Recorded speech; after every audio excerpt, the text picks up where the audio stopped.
Sa gitna ng mga hamon sa buhay, muling pinatunayan ng kapulisan na ang kanilang serbisyo ay hindi lamang nakatuon sa pagpapanatili ng kapayapaan at kaayusan kundi pati na rin sa pag-abot ng malasakit sa mga nangangailangan. Muling binisita ng mga miyembro ng 2nd La Union Provincial Mobile Force Company ang tahanan ni Rick Castillejos at kanyang pamilya upang mabigyan ng tulong.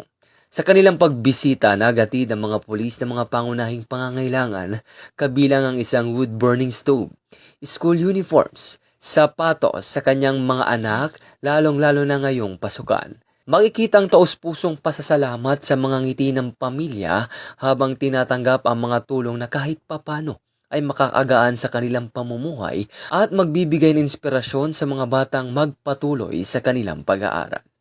Ang naturang programa ay bahagi ng ADAP Family Program na may layunin na maghatid ng makataong serbisyo, palakasin ang ugnayan ng pulisya at mamamayan na nakaangla sa bagong PNP para sa bagong Pilipinas. Serbisyong mabilis, tapat at nararamdaman. Mula dito sa National Headquarters ng Philippine National Police, ako ang inyong PNN correspondent, Patrolman Edwin Baris, alagad ng batas, tagataguyod ng Balitang Pulis.